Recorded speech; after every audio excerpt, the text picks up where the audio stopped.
Bale, ito po yung guide natin sa demo natin sa paggamit ng template natin. Kapag nag-build na kayo, punta lang kayo dito sa Google Drive. Tapos shared with me, makikita ninyo itong folder ng taxpayer. Okay? Tapos may video dito sa ilalim. Ito yung guide natin sa books. Then, ito yung BOA natin. Okay? Yung template natin na gagamitin na automated extract ng receipt saka books of account. Okay? Pag inopen niyo to, wag niyo i-open to kasi hindi nyo may edit. Halimbawa, in-open natin. Subukan natin mag-edit. Hindi natin yan may edit. Kaya i-close natin. Dapat mag-make a copy tayo ng sarili nating copy. Okay? Right-click lang natin yung Google Sheet file. Tapos, make a copy. Okay? Sa ilalim, sabi niya, creating na yung copy. Okay? Tapos nyan, antayin lang natin siyang ma-copy. Tapos, pupunta tayo mamaya dito sa My Drive. Okay na, created na. Punta tayo sa My Drive. Ito na siya, copy of BOA. Okay, right click natin, rename natin. Pwedeng i-rename yan. Lalagyan ko lang siya dito sa unahan ng My BOA 2024. Okay? Tapos pwede nyo na siyang i-open. Tapos, antayin lang ninyong mag-load, tapos okay na yan. Okay? Sa starting date, saka registration date, kung anong month saka day kayo mag-start, lagay lang ninyo dito. Bali, ito yung pinaka-guide natin kung ano yung i-download natin. For example, July 1, 2024. Okay? Automatic na yan. Check nyo lang yan, tapos okay. Automatic na yan mag-adjust yung date. Bali, ito yung kailangan nating i-download na finance. Kapag Shopee ka, TikTok, Lazada, bali July 1 yung sa finance natin, okay? Tapos yung sa orders data naman, minus 15 days, kaya June 16. 15 days, 7 days shipping, 7 days din yung settlement, kaya June 16, okay? Tapos, click din natin tong script tester para ma-check natin yung button. Sabihin niya, authorization required. Okay lang natin yan. Isang beses lang natin tong gagawin. Tapos, script. Huwag nyo i-click tong back to safety. Advance tayo sa pinakailalim. Is user script. Okay, tapos continue lang natin. Makikita ninyo, wala kayong pipindutin dito. Sa pinakailalim yung pinipindot. Okay, nandito sa pinakailalim. Click lang natin yung allow. Tapos okay na nun, pwede na kayong gumamit ng mga buttons. Click natin ulit yung script tester. Okay, sabi niya, script activated. Next tayo. Bali, itong sa ilalim naman yung kung paano i-download yung data ng TikTok, Shopee, saka Lazada. Okay, dalawa yung dina-download natin, orders data, saka finance data. Bali, ito yung starting date. Okay? For example, nag-download tayo ng July hanggang September 30. Okay? Tapos dito rin, orders data, June 16 hanggang September 30. Huwag tayo magda-download guys ng hanggang araw ngayon. Okay? Yung dina-download lang natin, laging yesterday date kasi yung data para ngayong araw, updated pa, bali, update, nag-update pa rin siya, updating, okay? Next tayo, mag-paste na tayo sa, sa Lazada. Okay, may naka-ready na ako dito na data. Ito yon sa Lazada, okay? Dinownload ko na siya para hindi tayo gaano magtagal. Lazada orders muna tayo. Okay, nasa A1 tayo, Control Shift Right para ma-select yung column, tapos Control Shift Down para ma-select yung mga rows, tapos Control C, copy, tapos punta tayo sa spreadsheet natin sa Google Drive. Sa kulay yellow tayo lagi nagpi-paste, right click lang natin, paste special, tapos values only. Okay? Pag walang nag-red dito, okay na yan. Okay, walang nag-red, okay na yan. Pero for example, binago natin, nagkulay red, ibig sabihin nagbago ng data yung platform. Okay, balik lang natin, Control Z. Sa pinakailalim guys, kung gusto niyo magdagdag ng order, magdagdag ng data, pwede naman, add one row lang kayo, okay? add one row, tapos pwede na ulit kayong dagdag sa ilalim. Okay, paste ulit, paste special, tapos paste values only. Or hindi na ganon, pwede rin initialize nyo na agad, i-process nyo muna, tapos antayin nyo yung script na matapos. Pag okay na yung script, ayan, gumana na siya. Yung initialize, hinahanap niya yung mga valid na order data, order ID. Okay, tapos click nyo yung start. Sa mga orders data, initialize muna tapos start. Okay, lagi antayin matapos yung script bago magpindot ng ibang button.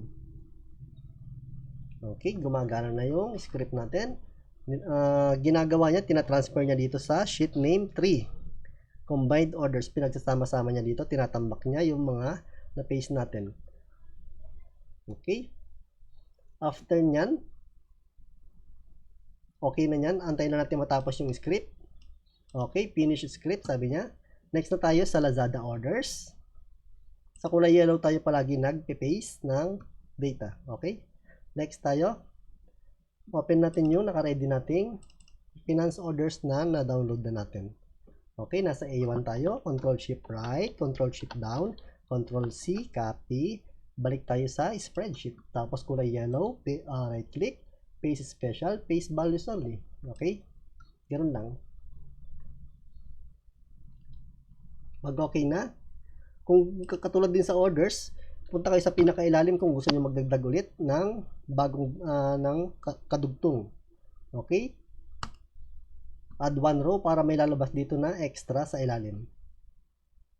Okay, pagka lumabas na, click lang ninyo yun, tapos pwede kayo mag-paste dyan, mag-copy ulit kayo yung panibago. Pag na-copy na ninyo, balik lang ulit kayo dito, parehas lang din. Pag na nyo isama yung header, pag idudugtong lang, wag na isama yung header. Tapos paste special, values only, tapos madudugtong na siya sa ilalim. Okay, pero wala na ako idudugtong, okay na yan. Next tayo, Shopee naman, parehas lang din, paste, tapos initialize, tapos start. Next tayo, balik tayo sa sample ng Shopee. Okay, open natin yun. So, orders. Okay, punta tayo sa A1. A1, control up. Okay, nasa A1 na tayo, control shift right, control shift down. Lagi natin kinukuha yung pinakadulo. Bali, ito na yung na-download natin. Okay, dulo-dulo lang, palagi. Tapos hindi natin kailangan mag-customize, okay? Balik tayo dito sa Shopee orders. Dito sa kulay yellow palagi, right click, paste special, values only. Okay? Pwede rin itong control shift V. Okay, pag ayaw gumana yung pag ayaw gumana itong values only, gamitin niyo itong shortcut, control shift B. Okay? Click niyo itong cell, control shift B, automatic na magpi-paste yun kapag ayaw mapindot yun. Okay? Yung reason nun, hindi na ka-enable yung editing mode. Okay? Kaya ganun. Pero pwede nyo gamitin control shift B. Okay? Initialize na natin yan para okay na.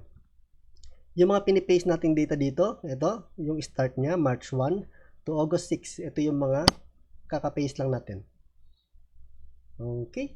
Bali ito, na-process na niya.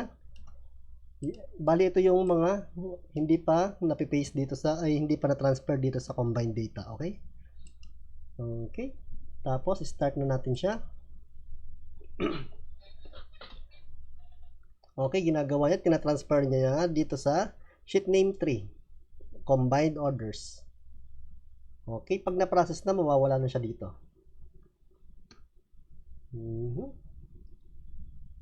Pag marami kayong idudugtong guys, punta lang kayo sa pinakailalim, tapos add one row ha.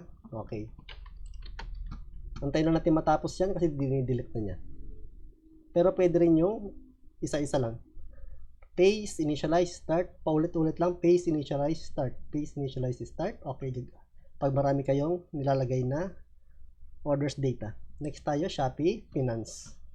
So, Shopee Finance, open natin yung sample data natin. Income release. Dito sa Shopee, baka mahanapin ninyo yung data. Nandito sa pinakailalim, income. Okay? Pagkatapos, wag na natin itong kopyahin. Magsimula tayo sa order ID. Column B, row 6. Okay? Control, Shift, Right. Control, Shift, Right. Hanggang pinakadulo. Check natin kung ano yung pinakadulo. AJ. Okay? Hanggang AJ yan. Control, Shift, Right. Okay? Tapos Control Shift down para ma-select yung pinakailalim. Okay, copy. Munta tayo dito sa sa Google Drive. Nasa tayo, Shopee Finance. Okay? Kulay yellow, Control Shift B yung shortcut. Pero gamitin ko ito. Control Shift B yung shortcut pag ayaw mapindot to, ha. Okay? Kinilik ko na. Okay. Bali yung na-paste ko April 4 hanggang August 6. Mga sample data lang ito, okay? Then, pag okay na yan, hayaan lang natin kasi yung mga sheet name 2, pinaprocess natin yan sa sheet name 3.5 Finance Mixer. Pinagsasama-sama natin doon. Okay? Pag nag-process kayo, halimbawa, may TikTok, Shopee kayo, Lazada, dapat yung date nila parehas sa, halimbawa, September 1 hanggang September 30. Lahat dapat ng finance, September 1 hanggang September 30. Yung sa Shopee, TikTok, Lazada, dapat September 1 hanggang September 30. Kasi baka tatalon yung mga date natin, yung mga date natin sa SI, Sales Invoice, okay? Next tayo, okay na yung Shopee. Ganun din sa TikTok. Open lang natin yung sample data natin sa TikTok. TikTok, open, orders. Okay, pag na-open na, punta lang tayo dito sa A1. Tapos, Control Shift Right, Control Shift Down hanggang column BC. Okay, Control Shift Down. Copy. Balik tayo sa Google Sheet. Sa kulay yellow lang tayo. Paste Values. Okay. Values only. Pag ayaw, tulad ng sabi ko, Control Shift V. Shortcut. Click niyo to. Click niyo yung Control Shift V. Sample. Okay. Control Shift V. Ayan, napindot ko na. Antayin lang natin. Okay. Okay, tapos na. Yung na-paste natin, July 22 hanggang September 26. Next tayo. Okay, initialize palagi. Huwag kalimutan, initialize bago ang start. Initialize, ginagawa niya, hinahanap niya yung mga hindi pa existing na order ID. Tapos ilalagay niya dito para sa processing. Okay, antayin natin matapos yung script. Okay, tapos na agad. Okay lang, tapos start. Okay, pero pag TikTok lang yung gagawin ninyo, wala kayong Shopee, Lazada, sa paste lang kayo sa TikTok, yung Shopee at Lazada, hayaan na ninyo yan. Okay, pag marami kayong pinipaste na data, pwede itong add one row sa pinakailalim, tapos paste nyo sa pinakailalim. Huwag ninyong isama yung header. Okay, data na agad. Okay.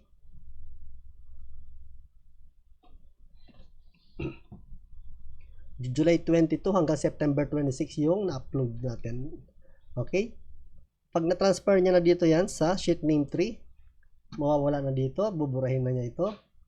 Tapos, meron tayong next date na kailangan i-upload, September 27 pataas. Okay, sabi niya, yung next natin, September 27, bali dudugtong lang natin nun.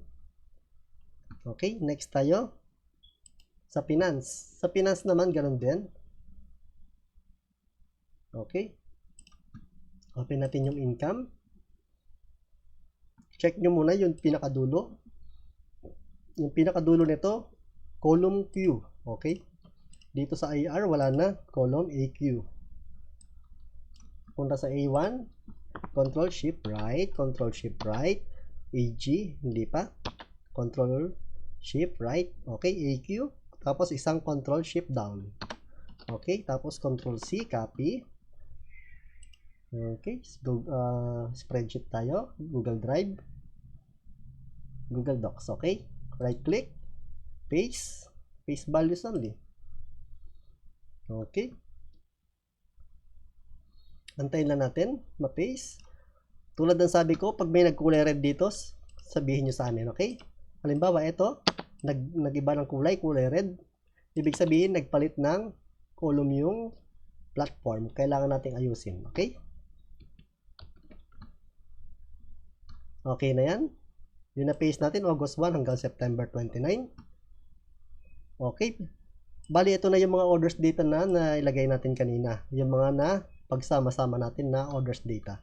Ngayon, sa 3.5 naman tayo. Sa Finance Mixer, ito sa pinakailalim, okay? Bali, ito yung mga ipaprocess natin na order ID. Sabi dito, lagi titingin lang kayo sa status kapag nalilito na kayo or nahirapan kayong sumunod. Pag nahirapan kayo sumunod, dito lang sa orders status. Okay? Sabi niya, ready for step 1. Click yung step 1. Okay? Yung gagawin niya, yung mga data rito, papalitawin niya. Okay, ayan na. Pinrocess yung mga data, mabilis niya i-process. Hindi katulad pag manual, yung isang taon baka abutin ka ng isang buwan mag-process. Manual compute, okay? Eto, okay na. Sabi niya ready for step 2. Sabi niya, click mo lang itong kulay blue, tapos ililipat niya na sa sheet name 4. Sunod-sunod lang yan, guys. Lahat ng sheet name 1, orders data. Lahat ng sheet name 2, finance data, okay? Sheet name 3, yung mga pinagsama-samang orders data. Sheet name 3.5, pinagsama-samang mga bali yung sheet name 3.5, yun yung process natin para pagsamasamahin niya sa sheet name 4, yung mga finance data. Okay?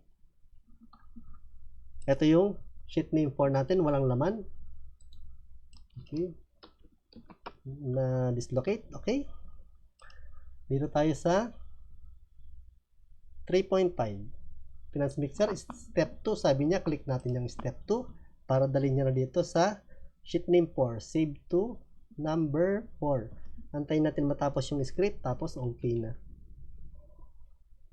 Itong step 3 naman, saka step 4, ginagawa niya, lilinisin niya lang yung ano dito, clear, lilinisin niya yung data rito, kasi tapos na natin, okay? Tapos yung sheet name 4 naman, ay yung step 4 naman, lahat ng sheet name 2, buburahin niya mga finance. Okay? Next tayo. Antayin natin matapos yung script bago tayo pumindot ng iba. Okay? Tapos pag may lumabas naman dito na message, ibig sabihin meron kayong hindi na paste na orders data kulang. Kailangan natin i-paste yun. Okay? Sabi niya dito, yung TikTok may kulang na data, tapos sabihin niya kung anong date. Kailangan natin i-download yun, okay? Ngayon sabi niya, no missing data. Okay? Pakita ko sa inyo mamaya after nitong running script kung paano yung dito. Sample natin, okay? Okay, finish the script na. Papakita ko lang example, demo lang natin yung may message dito. Pag binuro natin to sa quantity, halimbawa may kulang dyan. Walang message pero mayroon message yan. Okay? Ito. Sabi niya Lazada. Nag-process pa lang kanina. Okay? Sabi niya sa Lazada 6. February 6. Okay? Please download Lazada orders data from February 6 to February 6. Okay? Kailangan i-download yon. Tapos sabihin niya check error, upload, and refresh. Okay? Pero ibalik lang natin yung tinanggal nating data. Okay? Tapos, step 3, lilinisin niya na to. Tapos, step 4, finance. Buburahin niya lahat ng step, sheet name 2. Okay? Step 3, buburahin na niya itong na-generate niya sa step 1. Okay, pag marami dito nyo, medyo takes time, okay? Tapos, sheet name ay step 4. Ready for step 4, sabi niya, okay? Click natin yung step 4.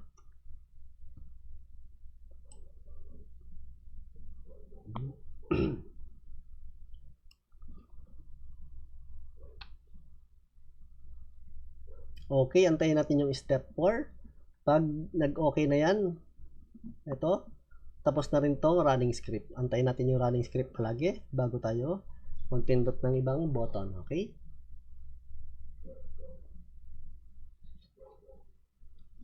Okay, bali dinidelete niya itong Shopee, TikTok, saka Lazada. Okay? Tapos na niya yung Shopee, yung TikTok, tapos na rin. Lazada na lang. Okay? Balik tayo dito sa sheet name 3.5. Okay? Finish script, sabi niya. Pero wag na kayo lumipat-lipat, antayin lang ninyo matapos. Okay na yan. Ito na yung na-transfer nung step 2. Okay, bali ito na yung mga data natin. Okay na yan. Naka-default siya ng non-bot. Pero pag bot kayo, click nyo lang itong button na bot. Okay? Tapos meron din tayo dito non-bot mixed with bot. Yung mga example, non-bot ka, tapos naging bot ka bigla dahil namabot ka ng 3M. Okay? Mamaya na natin explain itong mga button. Next tayo, ito. Bali ito yung yung receipt generator natin, okay? Naka-default siya ng loose leaf. Pag loose leaf ka, ito yung template. Pero pinapa-approve pa natin yan sa RDO natin, okay? Tapos, meron din naman dito yung mga guide lang. Okay? Kapag guide lang trip ninyo, ito yan. Okay? Kung gusto nyo ng default or colored, meron tayo dito sa color. Under ng color, click lang ninyo yan. Default. Okay, magkakakulay na siya. Then, meron din tayo dito sa kabilang side. Pag yung mga below 500, pinagsama-sama, various item dito sa kabila naman kung gusto nyo na detailed. Okay? Pag hindi ninyo kita, baba lang ninyo yan. Okay, kita na yan. Oh. Okay, bali pinagsasama-sama na niya yung mga magkakapangalan. Tapos quantity, total, okay? Next tayo. May button din tayo dito kung gusto mong gawing sales invoice number 2. Okay. Antayin yung script matapos magiging number 2 ito. Okay. Tapos mag-iiba na yung mga kinokopya natin. Pwede nyo ring i-type kung gusto nyo. Mas mabilis kapag tina-type kasi hindi na dumadaan ng script. Okay? Click lang ninyo to. Tapos, type nyo number. Okay na. Tapos, 6. Okay. Pag bot naman kayo, pag non-bot kayo, click lang ninyo to. Non-bot. Okay, mawawala na yung mga bot. Okay, wala na yung bot. Meron din dito sa ilalim. Natira na lang seller discount, subtotal, tapos total amount.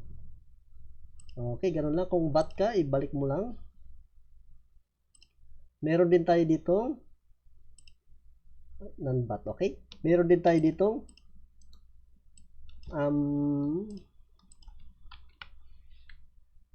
save as PDF. Halimbawa, yung resibuhan nyo, gusto nyo i-save, lagay nyo yung starting, tapos dito, number, yung range. Okay, ba't nagkulay? Wait lang. Nag-iba. Okay, 1 hanggang 2, gawin natin 3. Okay? Tapos, click natin save as PDF. Okay? Save as PDF. Bali, i-generate niya yung invoice 1 hanggang 3. Dito siya mapupunta. Halimbawa, ito yun. Dito niya dadalhin. Ito yung file ninyo. Sa taas niyan, merong invoice folder. Okay, antay lang natin matapos yung script.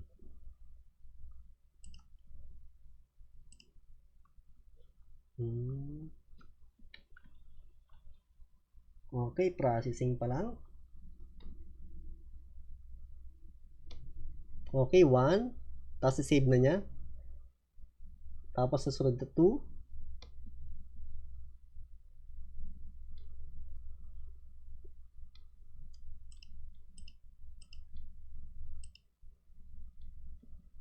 Okay, 2. Tapos 3. Bali yung mga ano natin, no, mapupunta rito sa folder ng invoice. Okay, ito na yung 1, ito na yung 2. Okay, 1, 2. Pwede nyo rin palitan yung format natin. Okay. Black and white. Okay, yan. Pag ito naman yung na-generate nyo, bali yun din ang lalabas. Okay. Magiging kulay white to. Okay, next tayo. Okay, successful ano? Sabi niya. Next. Dito naman tayo sa, bali ito yung summary ng mga ano natin. Sales. May checker din tayo dito. Tapos dito sa kabila naman, yung total quantity ng mga benta natin. Okay? Mga successful quantity ng sales natin. Okay, receipt. Balik tayo dito sa sheet name 4. Explain natin tong mga buttons dito. By default, non-bat siya. Yung nire-receivehan lang niya, yung mga 500 pataas. Tapos yung mga below 500. Mga below 500. Pinagsasama-sama niya sa isang araw. Tapos re-receivehan niya ng isang resibo lang. Okay? Bali ito pala. February 12. Merong sales na 116, 150, 150, 145. Pinagsama-sama niya. Bali dito. Okay, various customer. Sheet, SI number 1, sales invoice number 1. Okay. Tapos, etong individual naman dahil 500 pataas. Okay, may sarili rin siyang sales invoice number 5. Okay. Kapag VAT ka naman, pinutin mo lang itong VAT. Tapos lahat naman, lahat ng order, re-resibuhan niya. Okay? Ito, may sariling resibo na yan. Saka ito, saka to. Dating, wala silang SI. Yung SI numbering natin dito, automatic na halos lahat. Okay? Wala ditong manual, paste lang yung manual. Okay, ginawa niya lahat individual. Tapos re-resibuhan niya. Gagawa niya ng resibo ng sales invoice. Kasi VAT tayo. Okay? Dapat dito 1, 2, 3, 4. Wala nang various customer. Lahat may pangalan na. Okay? Tsaka address. Okay? 1, 2, 3, 4. Sunod-sunod na yan. Ginawa niyang VAT style. VAT. Okay? Then, after nun, lahat mayroon na silang resibo. Okay, sunod-sunod na yan. Ito yung SI natin. Okay. Antayin natin matapos yung script bago tayo pumindot ng ibang button. Pag tingin nyo merong error dito, hindi na generate, click lang ninyo to refresh. Pero after ng running script. Okay.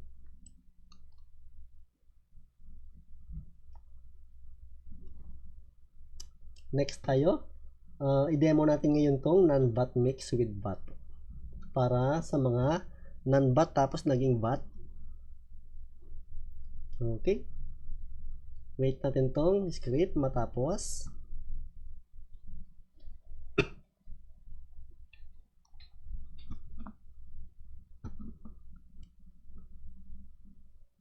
So for example, sa non-VAT mix, okay, tapos na. Dito naman sa button na non-VAT, naging VAT siya sa araw ng, for example, dito sa February 29, naging VAT siya. Okay? Dito, non-VAT siya dito sa 27. February 27, non-VAT, tapos 29, naging VAT siya. Okay? Tignan natin tong row niya. Itong row niya, 107. Ito sa gilid, left side. 107. Ilagay lang natin yan dito sa dito 107. Okay, start VAT in row 107. Okay, pag okay na yan, click mo na itong non-VAT mix with VAT. Yung gagawin niya, yung 107 pababa, gagawin niyang VAT, tapos yung sa taas non-VAT. Okay, ito magkukulay blue yung mga below 500 yung sales. magkukulay blue ito mga 500 sales. Ay, 500 pababa yung sales. Below 500. Tapos yung 500 at pataas, same lang din, individual. Okay? Eto na. Ginawang various yung mga sales na below 500. Eto, 590, kaya naka-individual siya. Automatic na yan. Okay.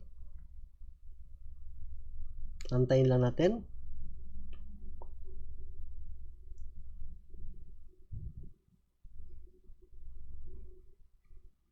Okay. Tapos na siya. Bali ginawa niya dito, yung mga various walang sariling resibo kasi mga below 500 sila. Tapos February 29, lahat mayroon ng resibo dahil lahat sila VAT. Under sila ng VAT. Okay? Itong 500 dito, halimbawa nagbago yung 500 na standard sa pagre-resibo. Type nyo lang dito kung ano yung bago. For example, 1,000. Okay? Pag binago yung standard na 500, yung below tsaka above. Okay, mabilis na lang yan. Itong delete, wag yung pipindutin to kasi lahat ng data rito, i-delete niya. Okay? Madi-delete lahat ng data. Magsisimula tayo ulit sa una. Bali, ito naman yung mga data na total sa taas. Okay? Shopee, TikTok, Lazada. Okay, explore na lang natin. Explore nyo na lang pag may copy na kayo after ninyo mag-avail. Okay? Tapos yung sa books naman, explain natin sa separate na video. Okay? I-update natin to video dito sa eto. Shared with me, tapos taxpayer. I-update natin tong books tutorial. Okay? Para updated. Okay. Okay na yan. Pero yung default natin, non-bat, naka-non-bat siya. Okay? Kahit wala na kayong galawin pag non-bat kayo. 8% wala na kayong gagalawin. Tapos ito namang SI numbering set to automatic. Halimbawa, nag-avail kayo sa amin, may resibo na kayo. For example, dito February 24, nag-avail kayo sa amin. Sabi niyo nakapag-resibo na kayo ng may resibo na kayong 589. Okay? Lagay niyo lang dito sa AC. Column AC 589. Okay, automatic na yon. 590, 591. Okay. Tapos kapag gusto niyo ibalik, kuha lang kayo dito ng formula, i-drag lang ninyo, drag down para maging automatic na ulit. Okay? Ito normal yung sa taas.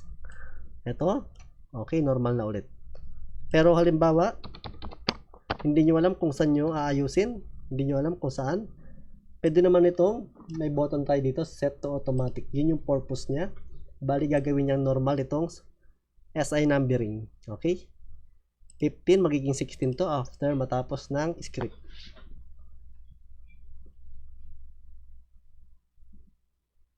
Okay.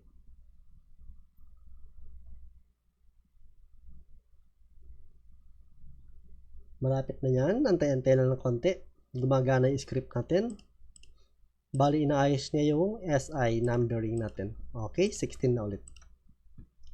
For example dito, nagkaloko-loko yung mga data ninyo. Nagkaloko-loko. Okay. May mga problem. Refresh nyo lang. Click nyo lang itong refresh. Okay. Refresh. Tapos, ayusin nyo na yun. Okay, bali yung mga kulay yellow, pwede natin yang i-adjust, yung mga yellow na background. Pati ito, kung sakali. Wait natin yung refresh na features natin. Bali, buburahin niya yung mga error na data. Kung sakali man, meron kayo na type or ano man. I-refresh lang natin, tapos mawawala na yung mga data na hindi kailangan. Okay? Okay, bumalik na sa normal. Okay, next tayo. Na-discuss ko na itong sa resibo. Meron din tayong print attachment dito. Sa mga various, yung mga maraming orders dito, yung mga maabot ng 200, ganyan, pwede nyo i-print dito. Okay? Tapos masisave din siya sa, for example, ito, isa lang, yung various niya. Cancel na natin yan. Okay.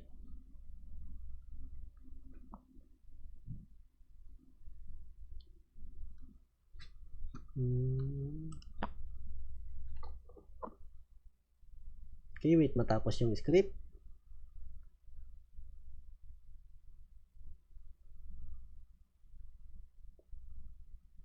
Pag natapos yung script, masisave siya doon sa my drive, tapos invoice, tapos may lalabas ditong folder na attachment. Ayun, lumabas siya.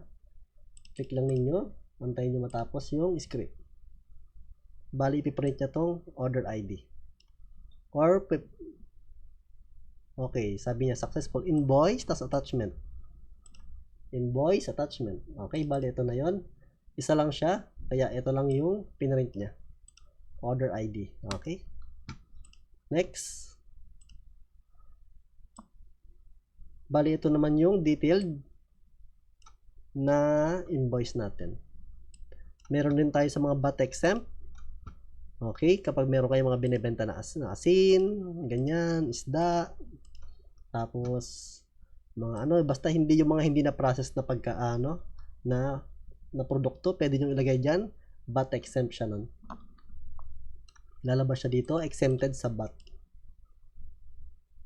Okay, hanggang dito na lang siguro. Itong mga books, i-discuss natin sa separate na video, okay?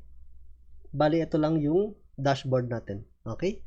Sa tax naman, ito yung tax natin. Discuss natin yan sa next video. Tapos, ilalagay natin siya dito sa shared with me, tapos taxpayer, dito sa inabil ninyo. Okay? Pag nag-abil na kayo, nandito na yung tutorial natin. Okay? Update natin yan. Okay? Tapos, CRJ, discuss natin yan. Tapos, itong CDJ, discuss din natin yan. Ledger, journal. Tapos, meron din tayong EBIR form. Okay? Simulation to. Kapag 8% ka, okay, yan na. Bali, ito na lang yung mga ilalagay mo. I-input mo sa mga number ng ano natin. Tapos, sa EBIR form, mag-download ka ng application. Tapos, ito na yung mga data. Okay? Ito na rin yung tax payable natin. Second quarter, ito. Tapos, third quarter, ito. Okay? Next video ulit tayo.